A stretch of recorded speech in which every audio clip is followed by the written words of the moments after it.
Hey everyone, Royalivi here, and welcome to episode 10 of my Sorare Road to Glory. So we've hit double digits in terms of episodes, so that's nice. Thanks for sticking around and watching them as they come out. And I'm going to kick things right off here with my common reward from Game Week 212. I got Philip Cohn, the RB Salzburg starting keeper. You know, he's got 4 years left on his contract. He plays every week. He's also an under 23 card, so for the rest of the season, if I want to branch out and sidestep into an under 23 rare team, I can now. So yeah, can't really expect too much more from the casual league rewards. Very happy to add him into the club going forward.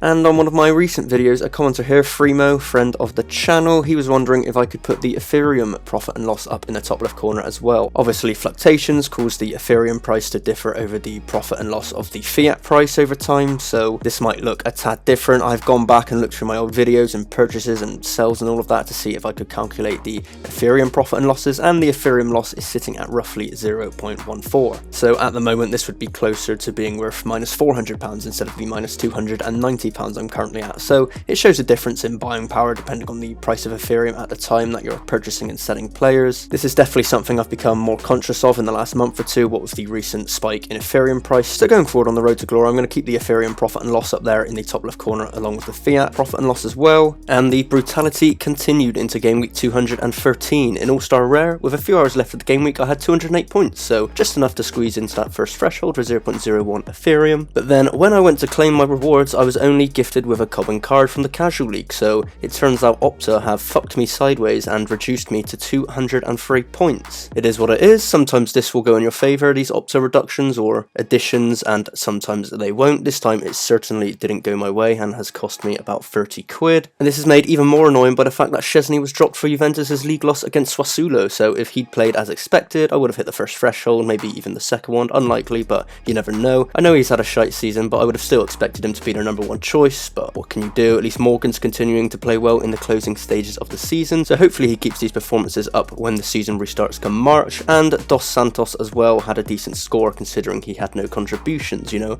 you can see he's a solid player in the middle, lots of successful dangerous passes, seemingly wins a lot of his midfield battles in terms of possession and tackling, so a nice all-round score there. But unfortunately we still missed the threshold, so October's just been an absolutely shocking month for me on So5, but hey, November is a new month and I'm hoping to mix up my team a bit, specifically for All-Star Rare very soon, so keep an eye out for that. At least my common reward here was another goalkeeper in Champion Europe that could be useful. We got Geronimo Rulli, the starting keeper for Villarreal, really good keeper. He does have to compete with Asenjo for the number 1 spot at Villarreal, but overall another solid option to have in the club, seeing as Szczesny is proving to be absolutely wank. And America Rare was always going to be hard to compete in, what with only 62 cards winning a reward. Hamid had a clean sheet, so that's nice, and it's good to see Tuoloma, Valenzuela and Shiny Ashiki all get starts for their clubs, but obviously no scores were anywhere near good enough to get me a reward there, so let's take a look at some changes into the club heading into the next game week. I sold off some of my limited cards, so Guedes I sold for £105, so a nice £15 profit on him right there. Williams for £80, so I made £10 profit on him, as well as selling my Aitor Fernandez for £165, so a big £90 profit on him. I over doubled my money, so that's a nice flip, and the reason I decided to sell a majority of my bigger limited cards is because it's becoming increasingly harder to win rewards in limited divisions. If you look at the prize probabilities chart from back in Game Week 210, you can see that Challenger Europe and America brackets, there were actually less prizes rewarded in limited divisions than rare divisions, and I think rewards like this is partially why so rare limited cards are in the midst of a drop in price right now. You know, with these dynamic rewards, we're not currently seeing an uptick across the board of rewards despite the new arrivals of La Liga, Bundesliga, Austrian Bundesliga in recent months. You know, you still need a top team to compete every week, so I thought it was just better to sell off some of my higher value limiteds, and I've still got my TSV Heartbreak stat going forward for global limited, so I'll still have a global team every week. And I think KM said it great here as well, that the lack of thresholds in limited divisions is also affecting the prices. Obviously the pool of players that can really compete each week is going to be less, because in global rare you can make an Ethereum threshold hitting team for a guaranteed reward, so those 40 to 50 average scoring players have a higher utility and they're more likely to hold their value, whereas in limited divisions obviously there's no such threshold, so those average scoring players are a lot less useful. You're going to need higher weekly scores of 320 points plus to compete for rewards, so those players aren't really too helpful there. So I think we're in a spot where the best limited cards could hold their value, maybe even increase in the future, but a lot of the average cards could be in for a big slump in value very soon. So I thought it'd just be wiser to take the profit on some of my limited cards now. I've made profit on Guedes, Williams, Aitor, basically pays for a decent chunk of my Heartbreak stack anyway,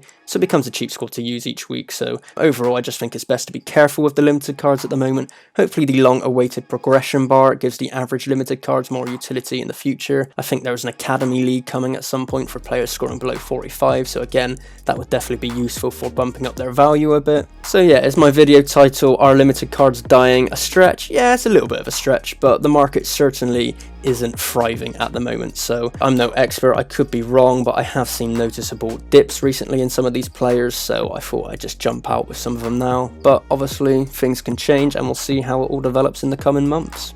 So for game week 214, we finally managed to put the bad luck to rest. We managed to hit the 0.02 Ethereum threshold for the first time in a while, adding up roughly £60 to the club. So maybe November will be my month to turn things around in SO5 after all. Hopefully these results continue. Unfortunately, despite AZ winning, both Mitso and Sugawara got booked, leading to lower scores there. If they'd done a bit better, I would have had a decent chance of winning a tier 3 reward as well, but you can't have everything. I'm just happy to hit the second threshold this week. Veldwick and Dunchamber on the score sheets, and a clean sheet for Branderhorst, so great week all round for these players here. America Rare, similar story to earlier, decent scores but not really ever close to threatening to win a reward. Sean Nealis continues to bang out great scores week after week. Just looking at his price graph here on Sorare data, you can see what this has done to his price. Previously you could get him on the market for below £40, now you're looking at least double that. Maybe with the MLS season ending, his price will drop over the next month or so again, so anyone looking to get an America defender for next season, I highly recommend looking at Sean Nealis based on his recent performances. Challenger Europe Limited was then a bit of a kick in the face as well. Hartberg 1-2-0, clean sheet for Sweet. Tobias Keynes then had a brilliant all-round score, getting a triple-triple, but unfortunately Sonnleitner, after playing almost every game for Hartberg this season, wasn't in the squad. I couldn't find any injury news on him, so him not playing has essentially cost me a card here, so